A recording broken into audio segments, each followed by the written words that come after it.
Por último, preguntarle, este año, presidente, se conmemoran 55 años del movimiento de 1968. Hoy, 2 de octubre, hay manifestaciones para conmemorar la lucha de los estudiantes que pedían en su momento libertad y democracia, y también para rechazar la violencia de la que fueron víctimas el 2 de octubre en Tlatelolco aquel año. Presidente, su administración tomó una decisión de desaparecer el Estado Mayor Presidencial. En los años 90, el hijo del general Marcelino García Barragán, quien fue secretario de la Defensa en 1968, entregó documentos a Julio Scherer que se publicaron en un libro que se llama Parte de Guerra, documentos oficiales de la operación en aquellos años. En esos documentos que entrega el secretario se hace una entrevista ficticia en la que responde 10 preguntas. En una de esas preguntas habla de que existía una falta de equilibrios entre el Estado Mayor Presidencial y la Secretaría de la Defensa Nacional, que también pues, pudo haber llevado a los hechos que ocurrieron en el 2 de octubre. En esos documentos se habla de que el ejército tenía la orden de no abrir fuego a menos de que cayeran 5 elementos de la Secretaría de Defensa Nacional. Recientemente se han analizado los videos y se ve que los elementos de la Sedena ingresan por la zona arqueológica y no ingresan disparando. Se habla de que el Batallón Olimpia, que estaba formado por elementos del Estado Mayor Presidencial, con elementos de la Dirección Federal de Seguridad, entre otras corporaciones, fueron los que abrieron fuego. Mucho se ha hablado de ese tema, mucho se ha documentado. Julio Scherer, Elena Poniatowska, González de Alba han escrito sobre este tema. Preguntarle, presidente, su administración decidió disolver el Estado Mayor Presidencial. Se hablaba de que en ese entonces había falta de equilibrios. Cuando usted llegó al gobierno federal, ¿encontró esta situación en la Sedena, que había una falta de equilibrios, había división entre los elementos de la Sedena con los elementos del Estado Mayor Presidencial? El gobierno capitalino decidió desaparecer el cuerpo de granaderos, usted decidió disolver los elementos del Estado Mayor Presidencial. Preguntarle, presidente, ¿encontró esta situación? ¿Ya no hay una falta de equilibrios entre los elementos de la Sedena que pudiera provocar que haya una división que desencadene una situación como la del 68? Preguntarle a propósito que es de 2 de octubre, presidente. Bueno, 3 cosas. Primero, que la actuación del ejército en momentos difíciles, reprobables, que han incluso manchado a esa institución tan importante para mantener la integridad de nuestro territorio, la defensa de nuestra nación y también para conseguir la seguridad interior, cosa que se ha hecho de parte del ejército con lealtad, y debemos de tomar en cuenta que el ejército mexicano surge de un movimiento revolucionario, surge para restablecer la legalidad después de un golpe de Estado. No es un ejército como otros, es un ejército popular. Los soldados son pueblo uniformado, eso tiene que tomarse en cuenta. Bueno, también considerar que en esos momentos difíciles como el 68, 2 de octubre del 68, que no se olvida, el ejército recibe órdenes. El ejército actúa en casos como eso, no en todos los casos, pero sí en casos como esos, recibiendo órdenes del comandante supremo de las Fuerzas Armadas. Y en ese entonces, el comandante supremo de las Fuerzas Armadas era el presidente Gustavo Díaz Ordaz. Además, no estoy diciendo nada que no se conozca. Él mismo asumió tu responsabilidad. Gustavo Díaz Ordaz. Primero. Segundo,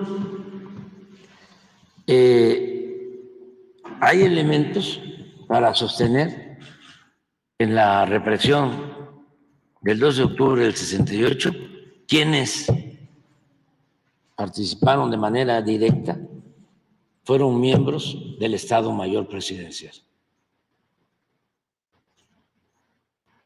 Son esos testimonios a los que haces mención, que llevaron a escribir un libro a don Julio con Carlos Monsiváis. Y yo tengo, ya lo he explicado, pues un testimonio. En una ocasión el ingeniero Cárdenas me platicó de que en 1969, después del 68,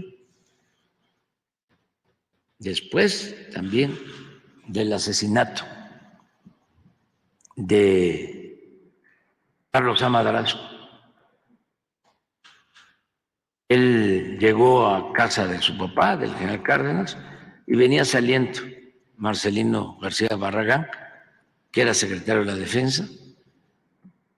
El ingeniero Cárdenas le preguntó al papá que si a qué había ido el general García Barragán.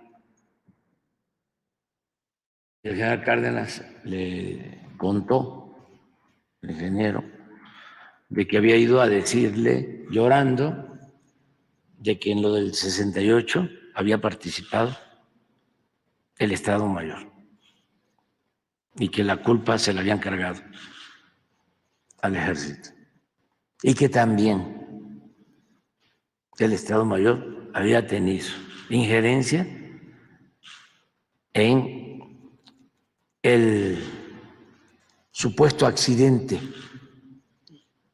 donde explota el avión en el que iba Carlos Madrazo.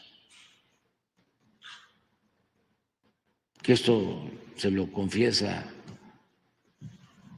el general García Barragán llorando al general Cárdenas. Luego salieron estos testimonios, no sé si antes o después, pero yo me acuerdo perfectamente. Es más, hasta lo escribí en su momento, en un libro. Y lo tercero, sobre los equilibrios, había una realidad. Era mucho el poder del Estado Mayor Presidencial. Tenían prácticamente secuestrado al presidente.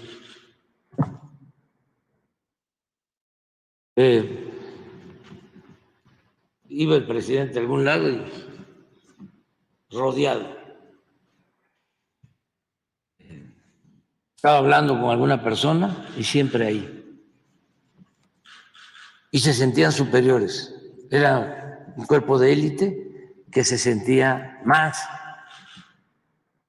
que los elementos de la Secretaría de la Defensa, porque supuestamente el jefe del Estado Mayor estaba más cerca del presidente y tenía más influencia. Pero si fuese poco, eran 8,000 elementos. Imagínense, 8,000 elementos para cuidar al presidente. Ahora me cuidan 15 compañeras, ¿no? Jóvenes. ¿Y de qué me cuidan? Pues de que no me vayan a apachurrar. Que no me vayan a jalar tanto cuando se toman una foto, porque me jalan del cuello. Nada más eso. Porque no son elementos de seguridad. Es para ayudarme, ¿no?, en los actos. Pero eran 8,000 que manejaban aviones, helicópteros,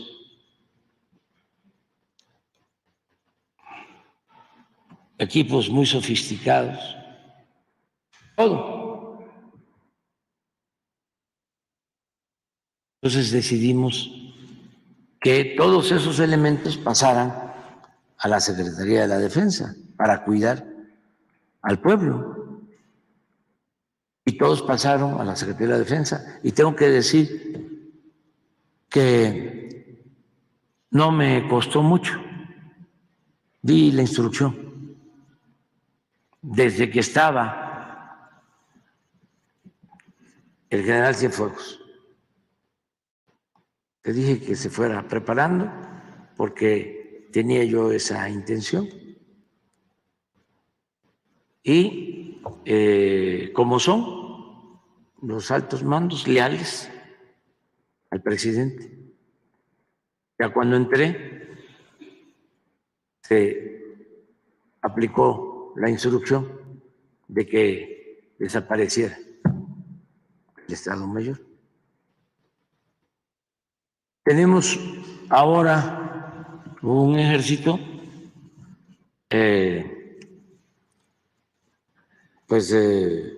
leal, sobre todo al pueblo, a las instituciones, porque yo creo que la lealtad tiene que ser a los ideales, a los principios, lealtad al pueblo, lealtad a la patria.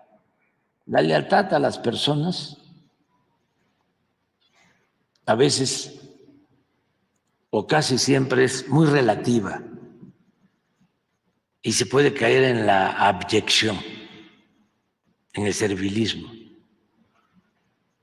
Tenemos que procurar siempre que haya lealtad al pueblo y a la patria.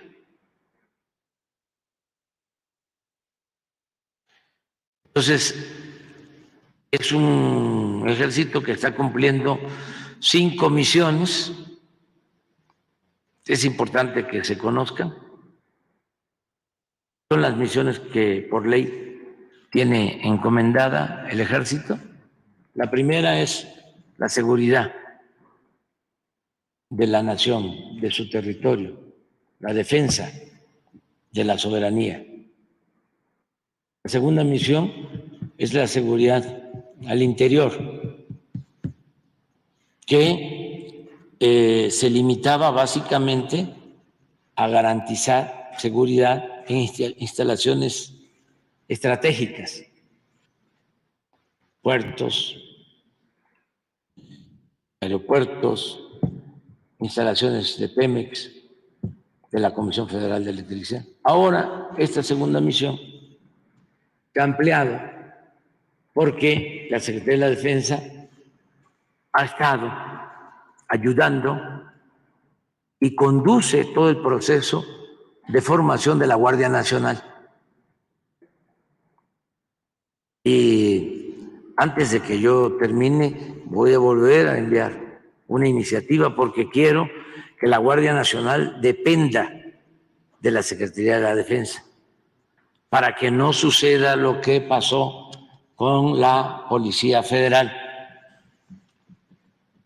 que se manejó sin disciplina, sin profesionalismo, se corrompió.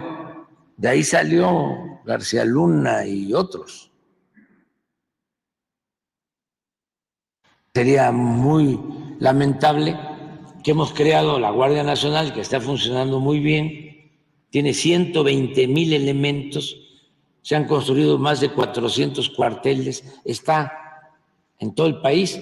Ayer que pasa este accidente lamentable en Madero, ahí está la Guardia Nacional, ahí está la Secretaría de la Defensa, en auxilio del pueblo. Entonces, no quiero que quede dependiendo de la Secretaría de Seguridad Pública ni de Gobernación, porque no ha sido buena la experiencia y no es militarizar. También aquí hay que decir que desde hace algún tiempo ya en la academia militar, en las escuelas, se imparten materias sobre derechos humanos, se aplica el correcto uso de la fuerza, se evita la represión. Además, no ha habido órdenes para masacrar, para reprimir, para torturar, desaparecer a nadie. Y cuando se cometen errores, a diferencia de lo que sucedió cuando Ayotzinapa, que algunos elementos, no el ejército, participaron o no actuaron adecuadamente, en vez de que se les juzgara porque lo que hace 1, 2, 3, 10, 20 elementos de una institución contrario a la legalidad y de manera injusta, no tiene por qué manchar a toda una institución. Entonces, no se oculta nada. El que comete un error es castigado. La tercera misión es la que tiene que ver con el apoyo en lo social. Y esto también se ha cumplido con creces. La Secretaría de la Defensa nos ayudó junto con Marina a distribuir 200 millones de dosis de vacunas por todo el país, hasta los pueblos más apartados. No solo a distribuir las vacunas, a aplicar las vacunas. México fue el único país que en 5 meses vacunó a todos sus adultos mayores con una dosis, por el despliegue de todo el sector salud y por el apoyo de las Fuerzas Armadas. La misión 4 es la que se está reforzando como nunca, porque tiene que ver con la contribución de las Fuerzas Armadas en el desarrollo del país. ¿Cuándo habían participado tanto los ingenieros militares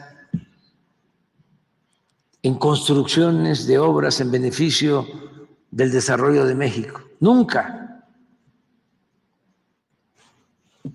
El aeropuerto Felipe Ángeles. De una vez aprovecho para decir que el día 1 de diciembre vamos a inaugurar el nuevo aeropuerto de Tulum, también construido por los ingenieros militares. ¿Sí?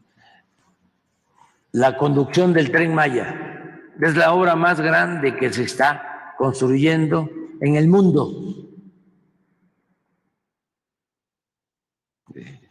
a cargo también de la Secretaría de la Defensa.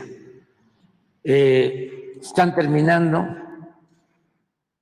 un distrito de riego, Alejandro Gascón Mercado, en Nayarit, de 40,000 hectáreas. Han construido ya 2,500 sucursales del Banco del Bienestar. Gracias a eso, el Banco del Bienestar es el banco que tiene más sucursales en el país. Primer lugar, donde se dispersan todos los apoyos para adultos mayores, becarios, campesinos, pescadores, por la construcción de estas sucursales. Hablaba yo de 400 cuarteles construidos por ellos, por los representantes de la Secretaría de la Defensa. Esa es la cuarta misión. Y la quinta es la aplicación del plan DN3, el apoyo en casos de desastres, cuando hay inundaciones, cuando hay temblores. Este caso de ayer, lamentable, en Ciudad Madero, ahí están. Entonces, sí es un ejército que ayuda al desarrollo de México, que ayuda al pueblo de México, que es parte del pueblo de México. Y por eso se tomó también la decisión de quitar al Estado Mayor Presidencial, porque era como un poder paralelo, había una dualidad de poderes y lo voy a decir, los del Estado Mayor eran como los fifís.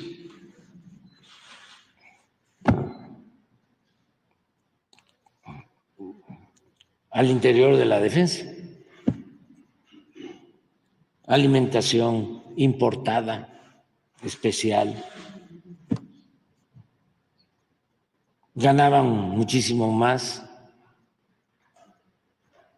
Era una élite.